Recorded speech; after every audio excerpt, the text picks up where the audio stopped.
Well, a few years ago, for our fifth anniversary, my wife and I got to go to Seattle, and we saw something while we were there that like we knew was true. You read about it in books and history classes that oftentimes like the modern city is built on like the previous city, right? Like there's ancient cities that like are underneath like modern cities that you're going and visiting and checking out. And the reason I mention that is like our journey between now and Easter is kind of an excavation, right? Like just like when you go to Seattle Underground, you can see the excavation of the old city just below the new city. We're doing an excavation work. Now we're doing it not just so that you're awesome at ancient Bible barroom trivia should one of the local establishments decide to do that. We're doing this because like the reality is like the excavation of these ancient cities, like these pressures that get built on top of the old ones, like there's new problems, there's indoor plumbing, but the grind is the grind, right? Like the things that we can see in these ancient texts that we're looking at, and the burdens and the blessings, the collision of ingenuity and innovation, but then also ruin and violence are things that when we talk about what it means to live in a city, we experience today. The pressures and burdens of like, what does it mean to make it here? What does it mean to live a life that matters? Like this is something you deal with. And you may not like deal with it in the same way that an ancient Babylonian dealt with it, but you deal with it. And so that's what we've been trying to look at together in these previous weeks. So we looked at Enoch City, the city of Enoch, Cain City, which began as a place of refuge that turned into a place of retaliatory violence. We looked at a place of Babel on the plain of Shinar, which is where we're going to be today, which began with like this ingenuity and this hustle and this technological savvy that ended in self-interest. And then last week, we looked at this idea of maybe building a city dedicated to God. Like maybe that's going to turn the way cities like tend to operate or drift, and it didn't. Today actually picks up where last week left off, where the city of Jerusalem's destroyed, the walls are destroyed, the temple is gone, and a group of people that lived there are now carried to the city from before, to the Babel is now Babylon, which is like an empire, which has got all kinds of like ways of doing things that will stand in contrast to the way that things look like in Jerusalem. And you've got a group of people trying to make sense of life now. Where is God when the temple that you dedicated to God is in shambles? Where is God when like you said you'd build a city and God would dwell in it, but now that city's in ruins? And what does that mean for the stories of these people that are now in a new city with different pressures, different grinds trying to make it? Do you give in to cynicism and despair? Do you numb yourself and just try to escape till it's all over, like it's all a bad dream? And maybe or maybe you just get immersed in the food and wine culture of Babylon, because it's pretty cutting edge and good for the ancient world. Or do you hustle and just try to make it there? Like these are real questions. These are real pressures that are being reflected on by the people that are in these stories. So we're going to look at these pressures as they relate to our story, and we're going to look at kind of twofold. Like from the immediate pressures, like what I mean by that is like today in your life as we speak, there are things you are dealing with from the idea of like it exposes your allegiances. Like what kind of city am I living in? What kind of city am I living for? Or maybe just said different, what kind of junk am I dealing with that I have to like process and filter through the lens of God's love?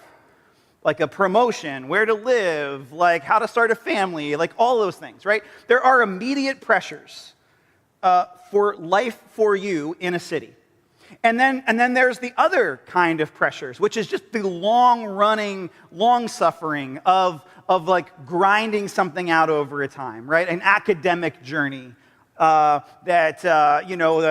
residency journey, a pregnancy journey, or whatever else that like where you might be tempted to like give up, sell out, get frustrated, like peace out, like and just enjoy life in the status quo as it is, right? We're going to look at life in Babylon from those two frames, from people who purport to want to follow God in the context of this city that is not a city that honors Yahweh like their God, okay? It honors Baal, it honors Marduk, whatever you want to call it, but like there's a whole other way of doing life in Babylon that people are trying to figure out in the context of their pressures. So we're going to look at Daniel 3 for the immediate. We're going to look at Jeremiah 29 for the long term and see how these things overlap with the pressures of our story, okay? Daniel 3, we're going to kind of do in a snapshot. To summarize Daniel 1 and 2, leading up to it, when the Babylonians ransack the city of Jerusalem, destroy the temple, break down the walls, kill many people, it's violent. It's a violent attack. But they do this other thing the Babylonians do as a strategy of war. They take the cultural elites from one of those places that they've conquered and they import them to Babylon.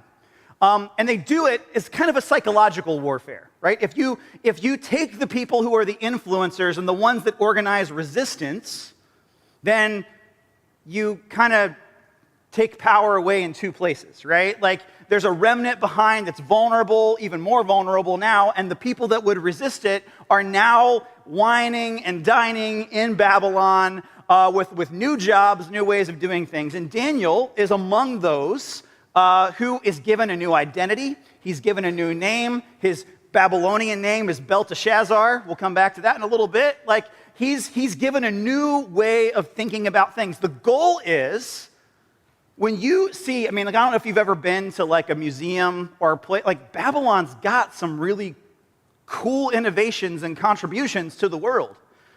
Like when you see life, when you taste the food, when you drink the wine, when you see the hanging gardens, like you'll go, Jerusalem who?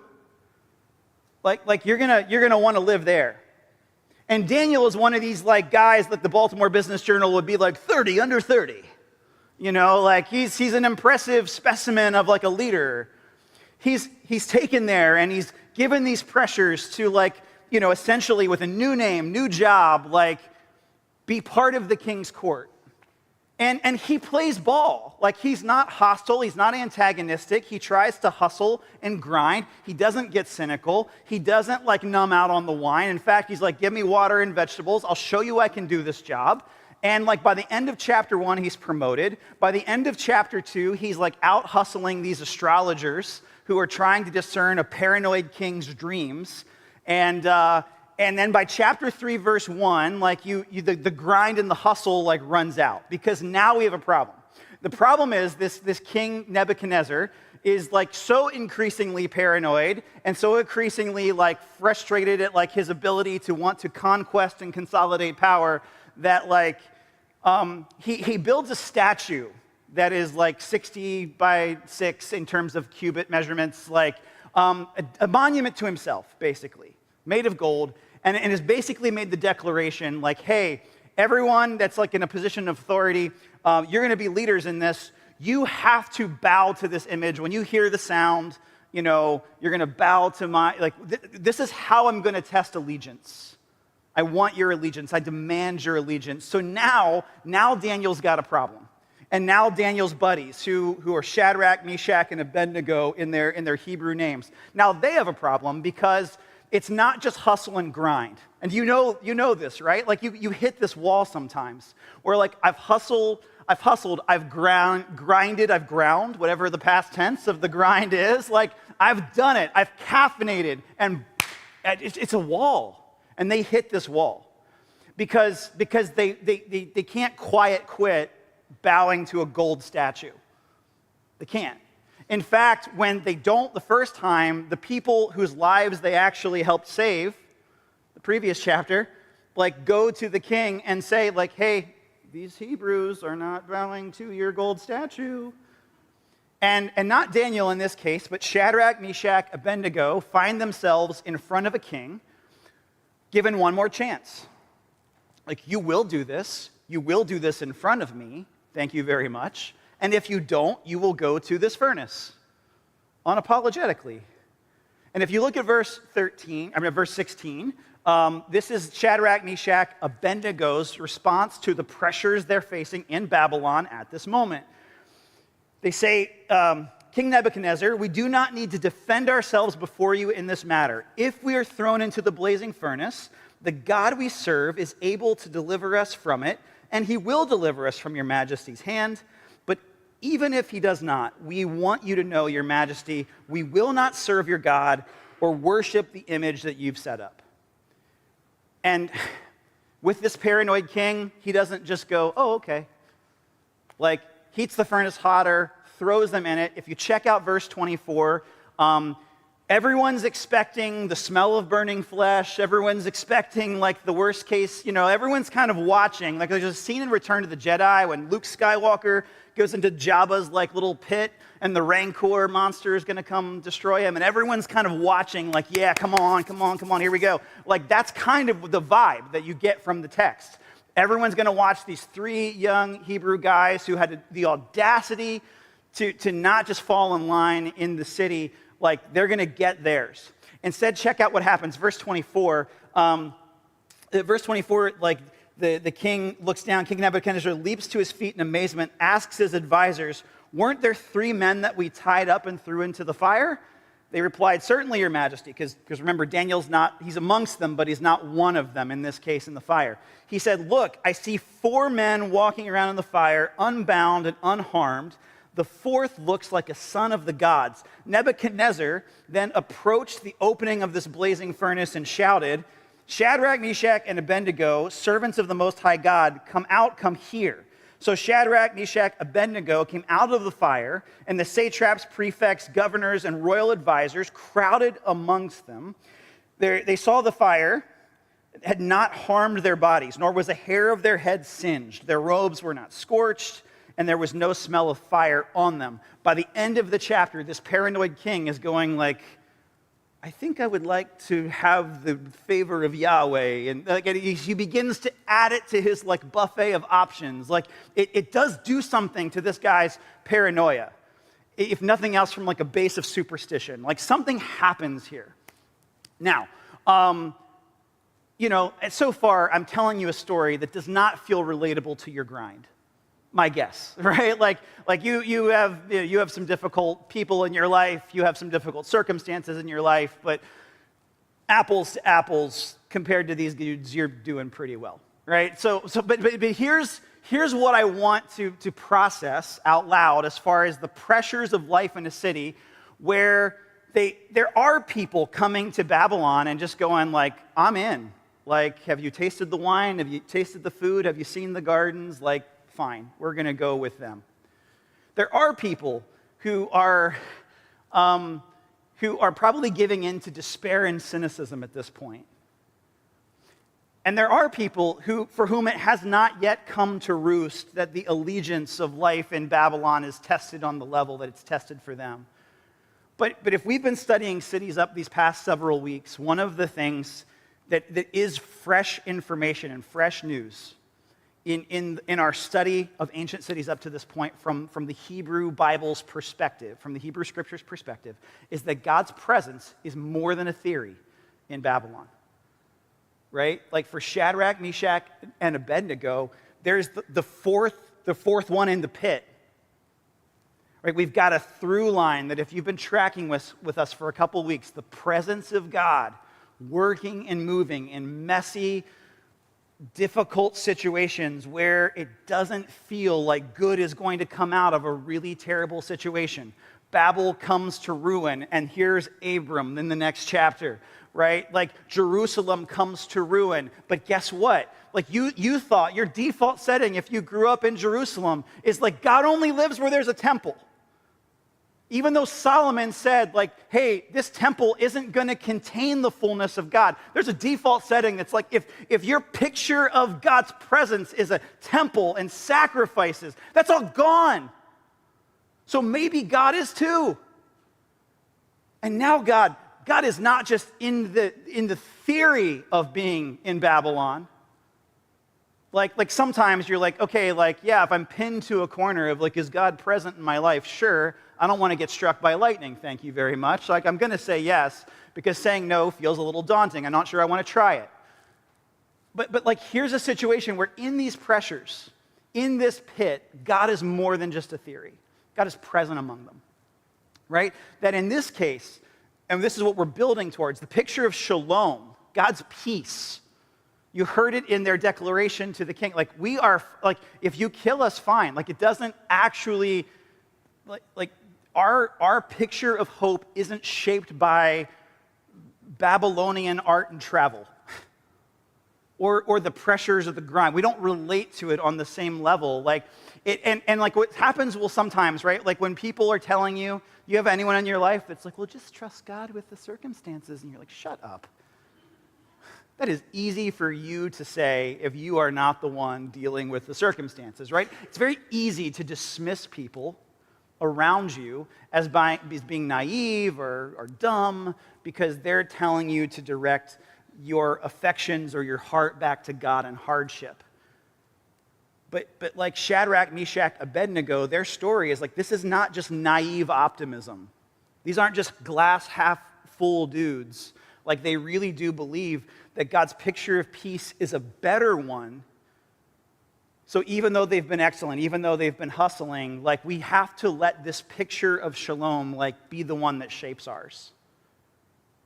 And I offer this to you because I think that is very much where we often are in the midst of our immediate circumstances, right? If we really believe God is present in the midst of these stories that we're living out, the places we're driving to, the work that we're doing, like, then I think it is just like, if we deal with that not just as a theory, but like the practical reality of like, is God present in Baltimore? Then we apply that to certain aspects of our lives in terms of the decisions we make, the things we are allegiant to, and the things that we walk away from. Like, if we believe God's picture of peace is more than just a naive optimism, then it shapes a thing that we cling to versus things that we walk away from. And then if we pay attention in any given moment to the voices shaping our picture of peace, like the things that we're listening to, I mean, like in any given situation, right? That you can find like advice that tells you to quit, give up, go back to an old way of doing things, or one that says keep going, cling. God's hope is going to meet you here in this place. In the pressures that you face in the city, right? Like this Daniel 3 text, again, not apples to apples, because you don't have blazing furnaces and you don't have statues of gold. But what I do know is you've got no shortage of things calling for your allegiance, calling for your affection, calling for your commitment to like choose them above other ways of doing life. So let's move to Jeremiah for a minute. We have to understand the differences here in these two literary formats. Daniel is a first-person account of a guy like dealing with the pressures of life in Babylon.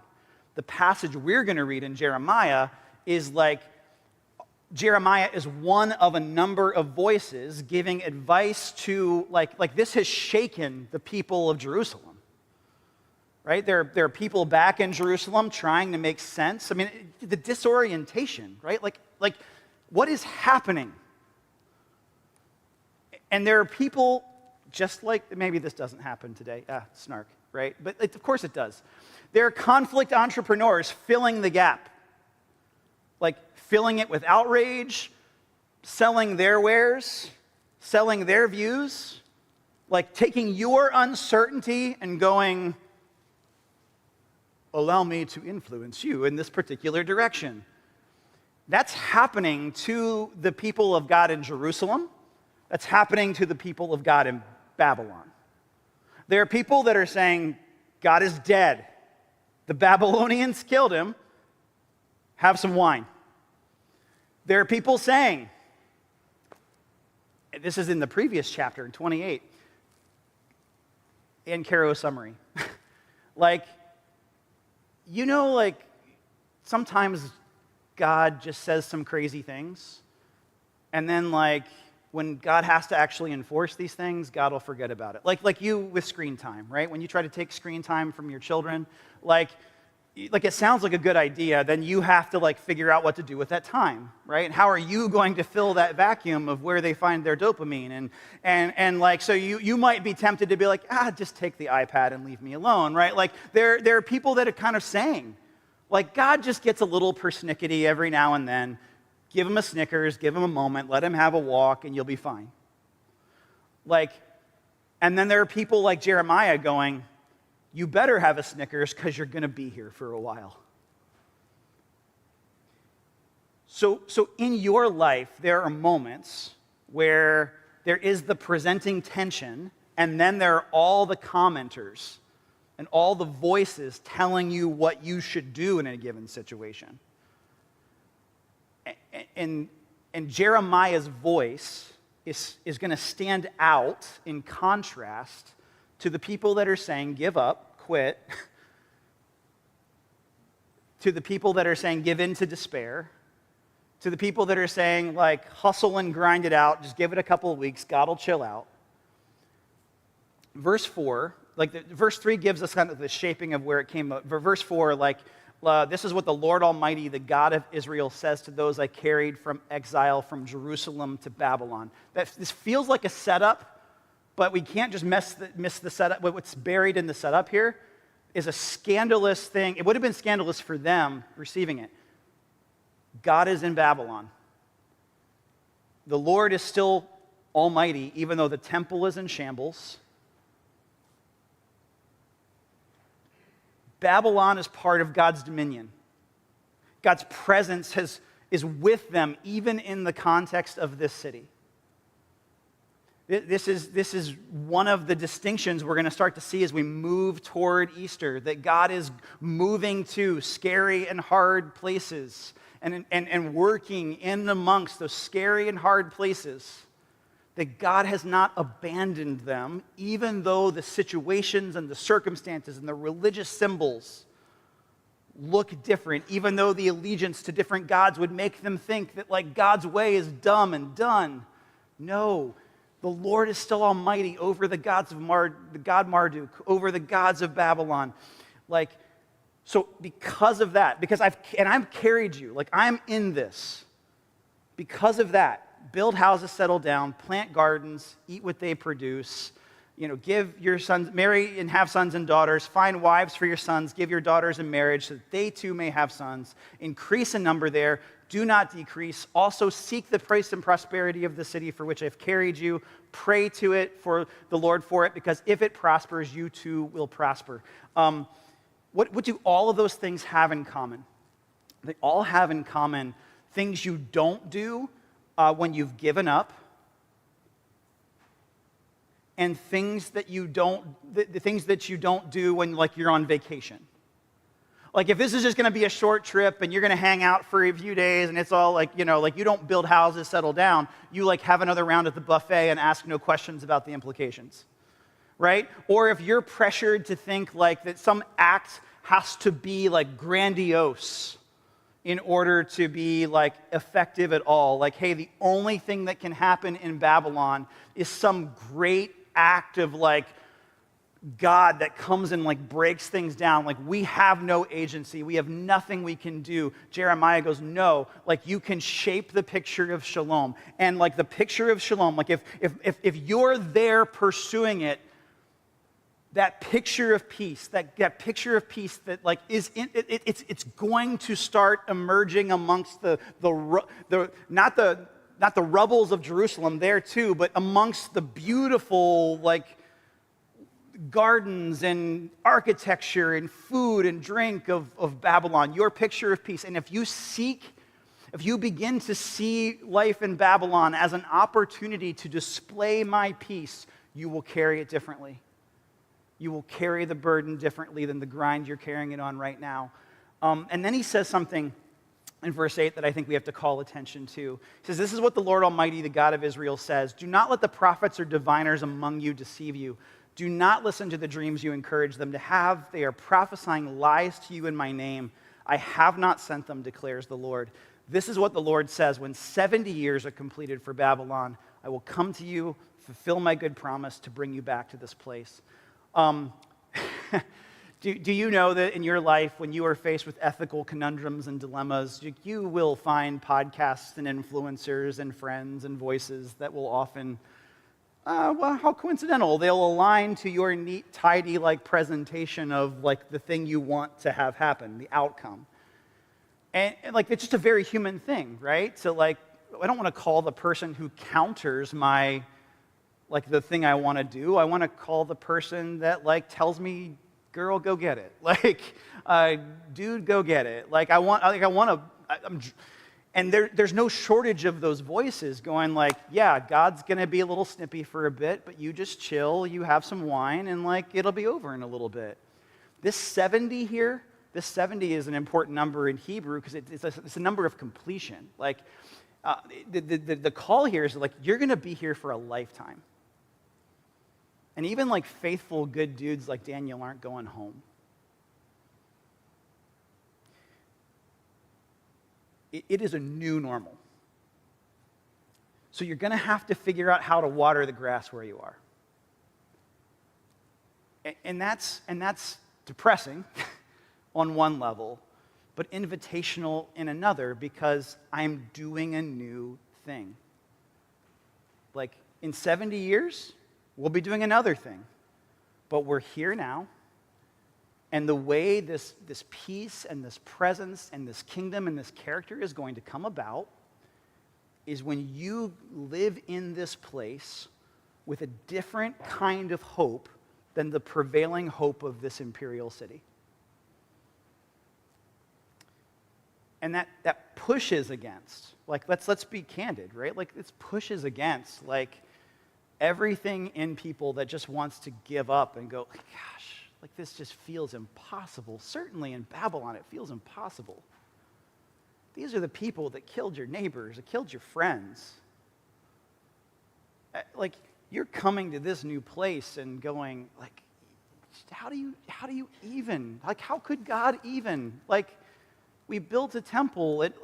There's so much to unwind and redirect toward.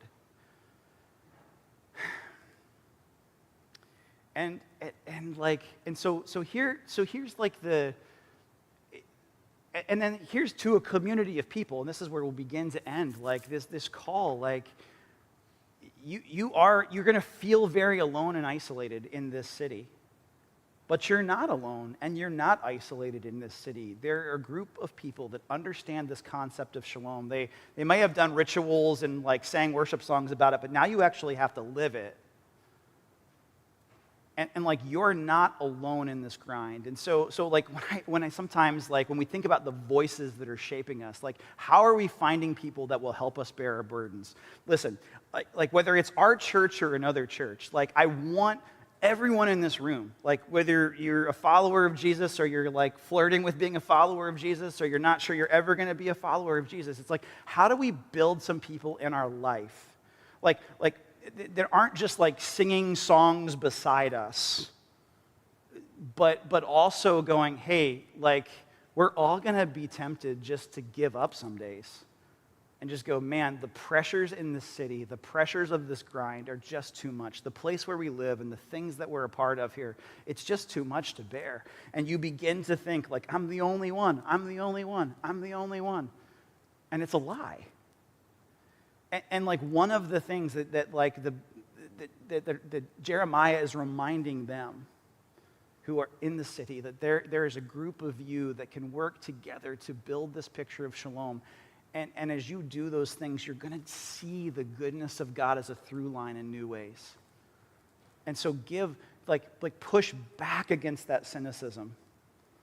Push back against the unhealthy ways you want to numb out and escape the situation you find yourself in, and push back on the idea that there's just nothing you can do other than hustle and grind in Babylon, right? And so for those of us who are here today, this is where I think we can begin to really end. These pressures look a lot different than the pressures you find yourself in. In fact, you may be more from the position of living in the Babylon, right? How do I pursue How do I pursue the way of God's picture of peace amongst a billion other things calling to my allegiance, calling to my attention? Like, if you're here today and you're beginning to feel cynical, right? Like the reminder of this text is that God is still working even in those dark places, that God's presence is more than just a theory in our story. If you begin to feel numb, the invitation of these passages is that like God is doing something when you are present where your feet are. Not just forward in the future, not just thinking about the past, but where you are present where your feet are for however long or however short of a time it is, whether it's 70 years or 70 more minutes. Like God is doing something with a posture that says, God, I believe you're doing something here. And then lastly, that we need to cultivate when we feel just that self-reliance, like the grind and hustle, that there's power in finding some other voices directing us to think about what it means to pursue God's picture of shalom in our story. What we celebrate in communion is that as we feel the ruin, as we feel the temptation to sell out, to give up, as we feel the numbness of finding some other ways to escape and deal with the pressures we face, as we feel the need to grind and try harder, God has moved near and made a way for us. And that Jeremiah 29:11 passage about knowing the plans God has and plans to prosper and not harm, to give hope in a future, isn't just some great graduation speech, but is a call to people who feel abandonment and barrenness and emptiness, that if they keep calling out to God, God is going to move near to them. That's what we celebrate in communion, that when we were on a long way off, when we were feeling the ruins of Babylon, when we were feeling like, how could any good come from this situation, Jesus moves near. And we'll continue to explore that in the weeks to come. But like that's what we celebrate when we come to the table. And so we come to a God who's moved towards us, and we come as we receive the Lord's Supper saying, Lord, would you meet us in our cynicism and move us toward hope? Would you meet us in our grind of our plans and help us again move toward your plans? And would you meet us in the places where we've coped in unhealthy ways and help us to see the life that we can cling to when we cling to you as hope? We do that together by receiving the Lord's Supper. There's 4 stations in the room to help us do that. Let me pray for us as we go to this time. God, I feel in my own spirit a little rushed as we come here to this table. And I feel a little pressure to resolve the tension of like, how will it all work out? Lord, your scriptures call to a different city. They call to different allegiances. They call to a day where tears will be wiped from eyes. They call past the brutality of life in this or any place. Lord, we want to long for those things, not from a place of naivete, but as rebellious resistance and hope, to cling to your hope.